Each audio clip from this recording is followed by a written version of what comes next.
Hello, how are you? I'm doing pretty good today. I didn't have a chance to do a video yesterday because the day before that was our birthday and John and I kind of tied one on.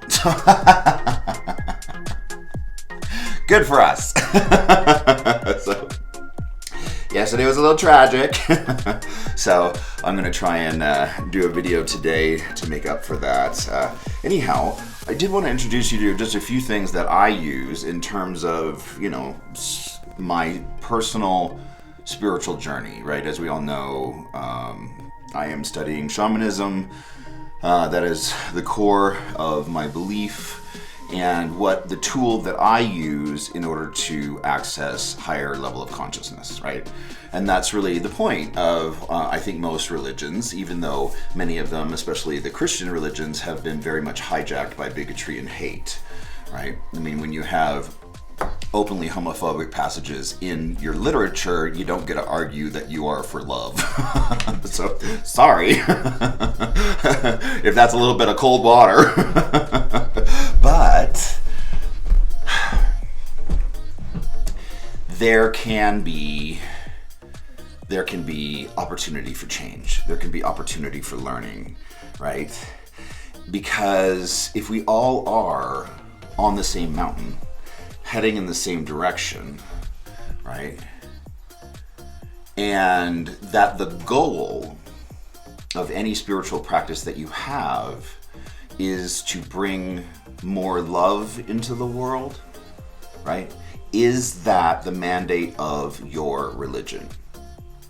It is of mine, very much so, right? Shamanism is not a religion. It is a spiritual practice. Okay, I just want to be really clear about that. There are no rules. There is no literature, right? Like the Bible. Like there's no Bible for shamanism. Yes, there's books on shamanism. Hell, I've even written a few myself, right? But there's no like Bible that everybody goes to for like the final word of how that spiritual practice should be observed, right? So that allows for a lot more freedom. It allows for the teachers of shamanism to ask you one question and only one question. What's true for you? What's true for you?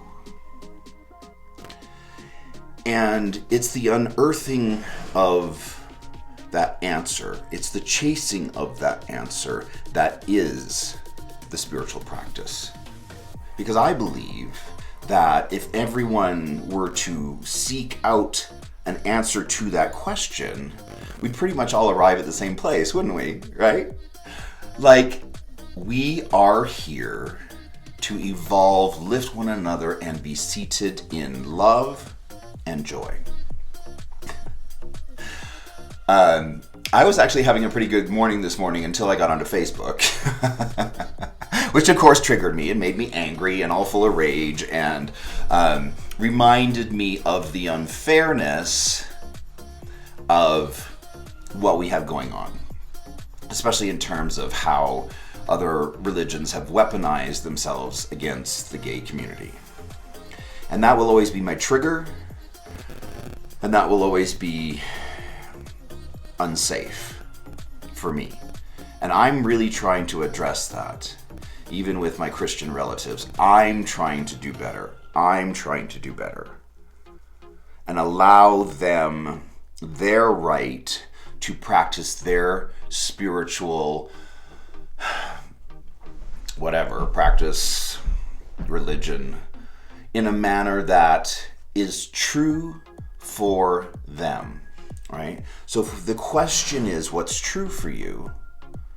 And my Christian relatives, pretty much all my relatives are Christian, like through and through. I can't escape it, right? And so they all pray out of a Bible that says that I am an abomination. The Bible's very clear on that. I am an abomination in their literature. Prove me wrong. You can't. We have the receipts, right? And so for me, like, what do I do with that? What do I do with that when that is so dangerous and so threatening, right? And so unfair that they should go anywhere near something like that, because I would never do that to them. I would never join an organization that called someone else an abomination. I would never do that. I would never do that to them, but they think it's okay to do to me. Right? So that's my life. That's my family. That's my family environment. Everyone applauding and cheering and loving their Christianity, which is openly bigoted against me. Oh, they'll fight and say that they're not bigoted, so we're good.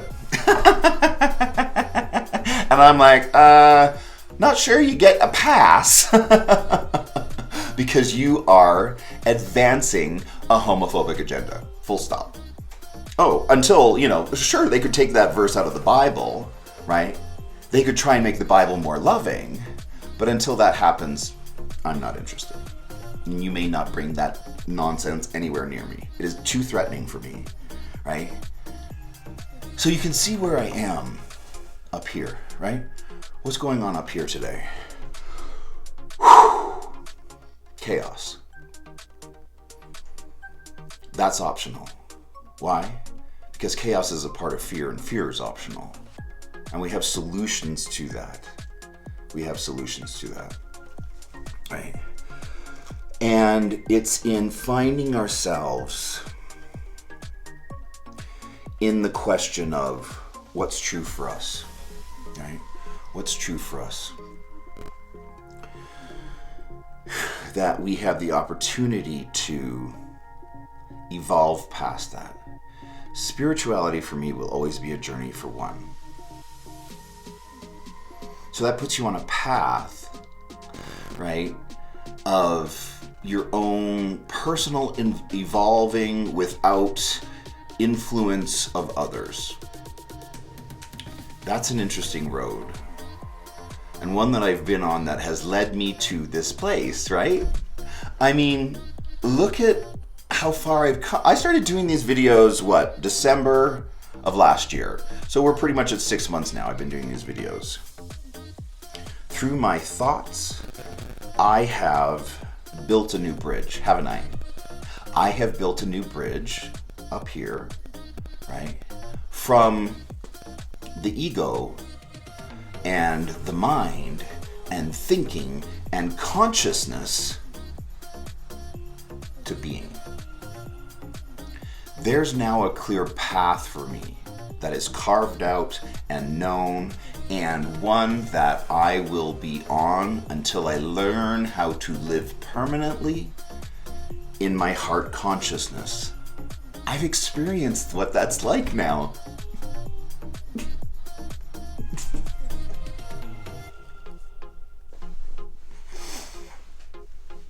I mean, that's not nothing. That, I feel like, is my mandate moving forward, to help people get there, to find that path, right? Out of thinking and out of consciousness into being. The main difference between living in these two places and experiencing the world from behind the lens of the mind versus the lens of the heart is, for me, determined by one thing: complaint. Is there complaint? Because when you're living up here and seeing life through that lens, there's hardly anything but complaint, isn't there? Right? Right? The ego, the mind that lives in good and bad and right and wrong, is fraught with complaint. And that was one of my biggest questions of I couldn't understand why I couldn't root out the complaint from my mind. It was ever present. I was always had a kernel of complaint in so much of what I was saying and in so much of what I was experiencing. There was always this taint, right, of something not being right, of something being off, of something being less than perfect. That's optional. Fear is optional. And as I get more into this, I kind of see how some of Christianity has co-opted some of these ideas, and they got real close. For 2,000 years ago, I think they were doing pretty good, right? To try and tap into something. But then what happened, right? Christianity became bigotry. It became white supremacy, right? And you'll never convince me because of my experience that it's anything less than that, because I've never seen anything other than that. Christianity lives up here in the mind, right? For most people. It lives in the world of complaint. It lives in the world of the ego of that's not right and those people are no good, right? Complaint. However, when we drop, right, into our heart consciousness and we abandon the mind and we stop thinking and we start being, it's there that we find everything is as it should be. There is no complaint. Everything is as it should be, because everything is conspiring for our success and our evolution. And so those people who aren't quite there where I am yet and who are still on their path, right? I can bless them and I can hold them as another loving human in the world who's having their path. And I don't have to be threatened by that. I don't have to be threatened by that.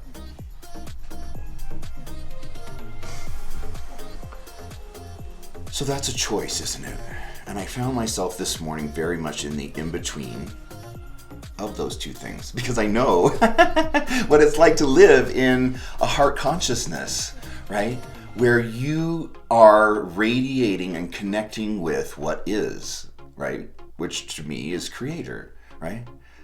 Creator having an expression of itself, the intelligence of the universe as we see all around us, everywhere. I mean, you start to tap into that and are just awestruck by what is, right? That's a game changer. That's a game changer. And once you find that place, you won't ever want to go back. You won't ever want to go back to the world of complaint. If you find you have that energy of complaint within you, you're up here, aren't you? Right? When we drop into our heart consciousness, everything is in good care and as it should be. As it should be. Whether we understand it or not, because it's not about us. It's certainly not about them. Right? This is a us thing. This is an internal me, right? And my ability to pull the levers. In shamanism, we have, like we've talked about, some, core allies that we work with, right? And so I have my spirit animal or power animal, Gashna, which will always be my first guide, my closest relationship. And it's through meeting her and having an experience with her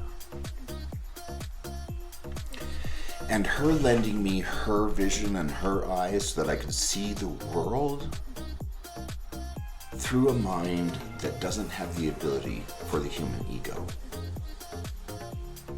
inhabit that for even half a second, and that will change your world.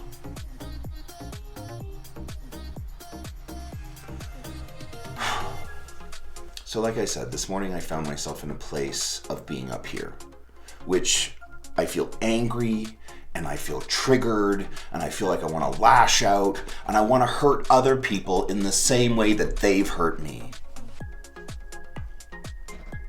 It's not any fun. It's not any fun. So I recognize that immediately and you're like, okay, this is an option. Do I want to make a different choice? Yes, I do. Because, it's so addicting, right? Just to dial up that trust to 1,000%, right? And once you get there, you just start radiating with joy, right? And to inhabit that place of knowing that everything is exactly as it should be, right? And that you can relax and be filled with what is and not threatened by what other people have going on, because that's none of our business. That is none of our business, right? So for this internal journey, for one, right, regardless of whether I find myself in a world so unfair,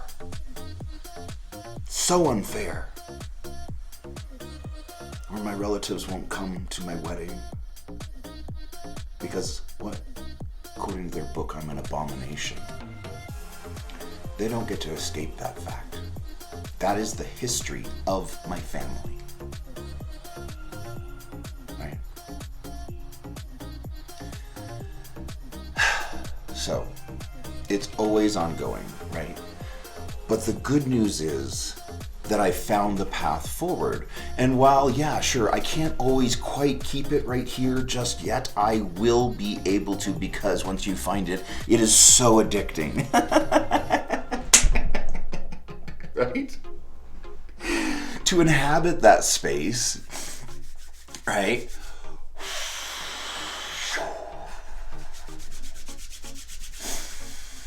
And to feel yourself light up and resonate with, the power. There's so much more power there, right? Emanating from here. Like, look, there's just so much more power and connection to what is than there is from here. Which, like I talked about before, is like standing on a freeway on foot. There's just a lot going on, right? So, that's what we're going to be working on moving forward, right? And we understand that when we're in a place of fear, of angst, that is optional. Because what we're trying to do when we're in that headspace is we're trying to veto what is. That's an ego thing, isn't it? Trying to veto the expression of what is. Like, I'm not that powerful. Right? And so, restoring ourselves to alignment is going to be the path forward, because once you find that place, there's so many things that change. There is no fear. There is no fear. There is no complaint. There is no thinking. And that's the biggest shift when you get to that place. When you abandon thinking and step into being. Right? And you find that place, and everything is perfect and as it should be. Thank you for today. I'll see you on Monday.